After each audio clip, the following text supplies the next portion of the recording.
Cleopatra Kinnerasani అందము, కీరవాణి రాగము, కీచకుడి హావభావాలను మేళవించి మంత్రపుష్పంగా మారిస్తే అందులో ఒదిగిపోయే గొప్ప మహారాణి క్లియోపాత్ర.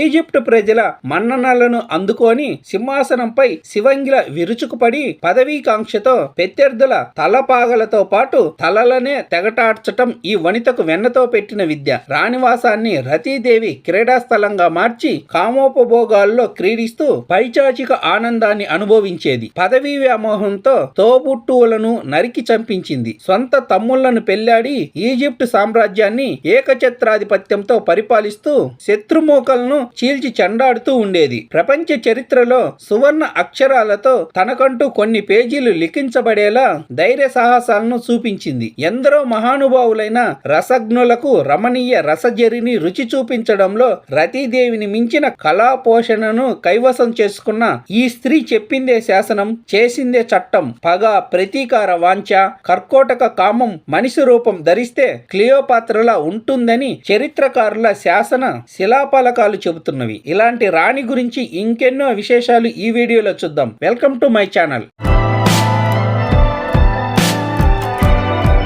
Start the video. ఊసరవెల్లి లక్షణాలు, ఉగ్రరూప అవలక్షణాలు పుష్కలంగా వంట పట్టించుకున్న మహాశక్తివంతమైన మహిళ ఈజిప్ట్ మహారాణి క్లియోపాత్ర క్రీస్తు పూర్వం 48వ సంవత్సరంలో టోలమీ అనే రాజుకు రెండో సంతానంగా పుట్టింది. క్లియోపాత్ర ఆమెకు ఒక అక్క, ఒక చెల్లి, ఇద్దరు తమ్ముళ్ళు ఉన్నారు. వారసత్వంగా రాజవంశీయులు కావడంతో పూర్వం నుండి ఈజిప్ట్ రాజ్యాన్ని వీళ్ళ కుటుంబీకులే పరిపాలిస్తూ ఉన్నారు. క్లియోపాత్ర తండ్రి అయిన టోలమీ రాజు పచ్చి తాగుబోతు, అనేక దుర్వ్యసనాలతో అంతఃపుర మహిళలతో అక్రమ సంబంధాలు కలిగి ఉండేవాడు. పరిపాలన గాలికి వదిలేసి ప్రజలపై పన్నులు అధికంగా వేస్తూ ఉండేవాడు. ఈ క్రమంలో తండ్రి అసమర్థతను అవకాశంగా తీసుకొని రాజ్యంలో అంతర్యుద్ధానికి తెరలేపింది పెద్ద కూతురైన పెరినైస్. ప్రజలు తిరగబడే అవాస్తవాలను ప్రచారం చేసి రోమన్ చక్రవర్తితో చేతులు కలిపి తండ్రిని గద్దె దింపి సింహాసనంపై కూర్చుంది. సింహాసనం చేజిక్కగానే తండ్రితో పాటు చెల్లెళ్లను,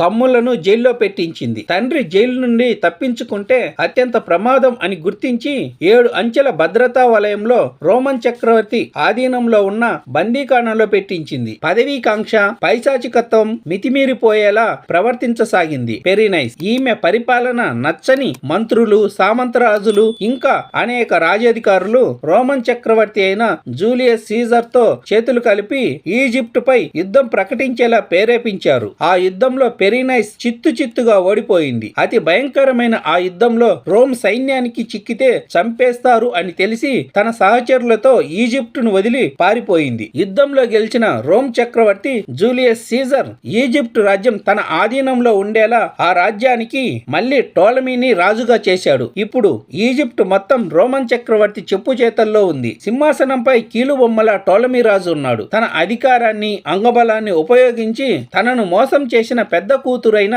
పెరినైస్ ను వెతికించి మరీ చంపించాడు. కొన్నాళ్లకు తాను చనిపోవడంతో ఈజిప్టుకు రాణి కావాలన్న క్లియోపాత్ర కోరికకు మరింత బలం చేకూర్చింది ఈ సంఘటన. వారసత్వంగా చేజిక్కిన సింహాసనాన్ని, రాజ్యాధికారాన్ని అనుభవించడం బాగానే ఉన్నా రోమన్ చక్రవర్తికి సామంతరాణిగా ఉండటం అనేది కాస్తంత అసహనానికి, అశాంతికి గురి చేశాయి. అయినా సరే స్వతంత్రించి నచ్చినట్టు బ్రతకడం, సాహసోపేతమైన నిర్ణయాలు తీసుకోవడం, శత్రువులను చిత్తు చేసే పన్నాగాలను రచించడంలో ఆరితేరింది. చిద్విలాసమైన శృంగార పిచ్చితో పైచాచిక ఆనందాన్ని పరిపూర్ణంగా అనుభవించేది. సింహాసనానికి ఎప్పటికైనా పోటీ వస్తారు అనే అపోహతో తనకంటే చాలా చిన్నవాళ్ళైన తన తమ్ముళ్లను పెళ్లి చేసుకుంది. ఇలా సొంత తమ్ముళ్లను పెళ్లి చేసుకోవడం అనేది అక్కడి సాంప్రదాయాల్లో ఇదొకటి. ఇలా చేయడం వలన రక్తం కలుషితం కాదు అనేది వాళ్ళ నమ్మకం. ప్రపంచంలో అత్యధికంగా 13 భాషలు మాట్లాడగలిగే మహారాణి ఎవరైనా ఉన్నారు అంటే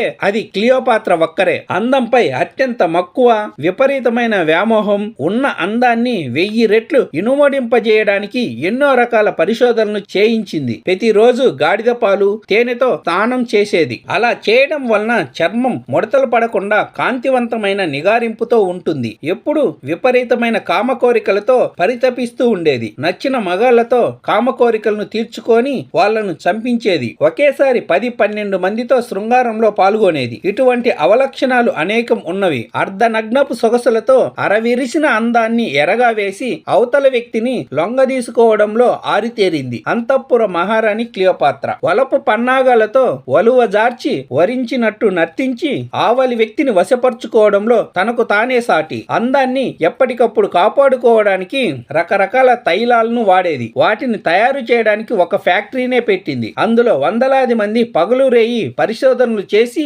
కాస్మెటిక్స్ తయారు చేసేవాళ్ళు. పగైన ప్రతీకారమైన పగబడితే నెగ్గి తీరాల్సిందే అంతలా రాటుదేలింది. అతి కష్టమైన రోమన్ భాష నేర్చుకొని రోమన్ చక్రవర్తి రాయబారులతో అతిగా ప్రసంగం చేసి వాదోపవాదాలతో తిరుగుబాటు ప్రతిపాదనలను పంపించేది. దాంతో రోమన్ చక్రవర్తి క్లియోపాత్ర అధికార మదాన్ని అహంభావాన్ని అణిచివేయాలి అన్న కుతూహలంతో ఈజిప్ట్ రాజ్యంపై దండెత్తి వచ్చి ఈజిప్ట్ సైన్యాన్ని ఓడించి రాజ్యాన్ని తన హస్తగతం చేసుకున్నాడు. దాంతో క్లియోపాత్ర భరించలేని అవమాన భారంతో ఒంటరితనంతో అజ్ఞాతంలోకి వెళ్లిపోయింది. అందం, తెలివితేటలు, రాజ్యాన్ని పరిపాలించిన అనుభవం ఉన్న నాకు ఏంటి ఈ ఏకాకి జీవితం, అవమాన భారం అని అతి దుర్భరమైన ఆలోచనలతో అంతుచిక్కని మనోవేదనతో దిక్కుతోచని స్థితిలో కొన్నాళ్ళు అలా ఉండిపోయింది. ఎలాగైనా రాజ్యాన్ని చేజిక్కించుకోవాలి, మళ్ళీ మహారాణిగా చక్రం తిప్పాలి అన్న కుతూహలం బలంగా ఉండేది. అందుకోసమై ఎన్ని ఎత్తులైనా వెయ్యాలి, ఎలాంటి కుయుక్తులైనా పన్నాలి అనుకుంది. తన అనుచరుల గణంతో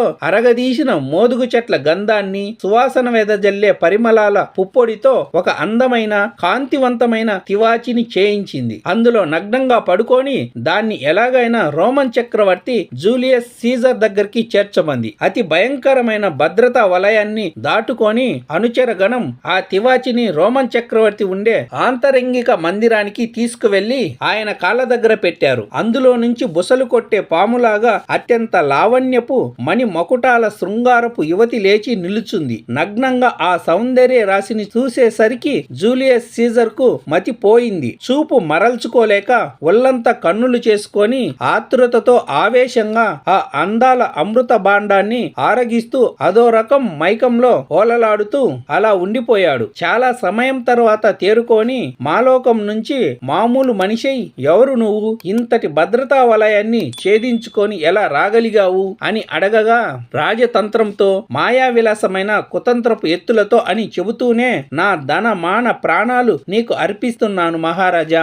నా ముగ్ధ మనోహరమైన సౌందర్య చిద్విలాసం నీ పాదాక్రాంతం చేస్తున్న ఈ క్షణమే అని చెబుతూ నా పేరు క్లియోపాత్ర, ఈజిప్ట్ రాజ్యానికి మహారాణిని. మీరు ఒప్పుకుంటే మీకు భార్యను అవుతాను అని ఇంపైన వయ్యార భంగిమలను అట్టహాసంగా ప్రదర్శిస్తూ గుసగుసల గుబాలింపు వాక్చాతుర్యాన్ని మొదలుపెట్టింది. ఆమె అందానికి ధైర్య సాహసాలకు మెచ్చి ఈజిప్ట్ సింహాసనాన్ని క్లియోపాత్రకు అప్పజెప్పాడు జూలియస్ సీజర్. ఆమె అందానికి బానిసైన సీజర్ పూర్తిగా ఆమెకు లోబడిపోయాడు. కొద్ది కాలంలోనే రోమన్ చక్రవర్తి యొక్క ఆంతరంగిక శత్రువులతో చేతులు కలిపి అత్యంత సీక్రెట్ గా జూలియస్ ను చంపించింది క్లియోపాత్ర. సీజర్ చనిపోయిన తర్వాత సీజర్ కుడిభుజంగా ఉన్న మార్క్ ఆంటోనీ రోమన్ చక్రవర్తి అయ్యాడు. మార్క్ ఆంటోనీతో కూడా మెరుగైన సంబంధాలు కొనసాగించడానికి ప్రయత్నాలు మొదలుపెట్టింది క్లియోపాత్ర. రసజ్ఞులను రాయబారులుగా పంపించి సువర్ణ కనక వజ్ర వైడూర్య సంపద రాసుల మధ్యలో తన అర్ధనగ్నపు సౌందర్య చిత్రపటాలను ఉంచి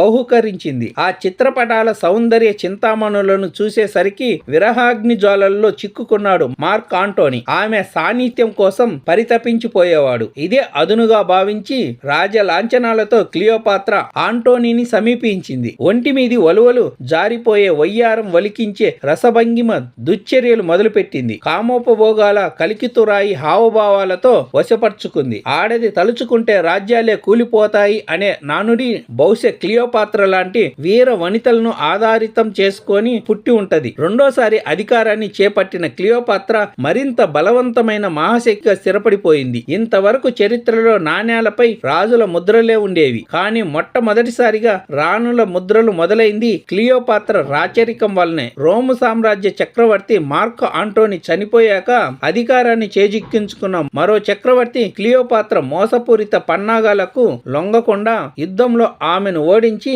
ఈజిప్ట్ ను ఆక్రమించాడు. ఆ ఓటమిని భరించలేని క్లియోపాత్ర విషపూరితమైన పాములతో కరిపించుకొని చనిపోయింది. పరిపూర్ణంగా రాజ లక్షణాలు, అశేషమైన అవలక్షణాలు పుష్కలంగా కలిగిన క్లియోపాత్ర చరిత్రలో ఒక చెడ్డ మహారాణిగా సాక్షిగా మిగిలిపోయింది. చెడు స్వభావం మిన్నగా ఉంటే మనిషి మనుగడ పాతాళానికి పడిపోవడం ఖాయం అనేది క్లియోపాత్రే ప్రబల సాక్షి. సో ఇది ఫ్రెండ్స్ ఈ రోజు టాపిక్. నా ఎక్స్ప్లెనేషన్ నచ్చినట్లయితే వీడియోను లైక్ చేసి షేర్ చేసి సబ్స్క్రైబ్ చేసుకోండి. Thank you.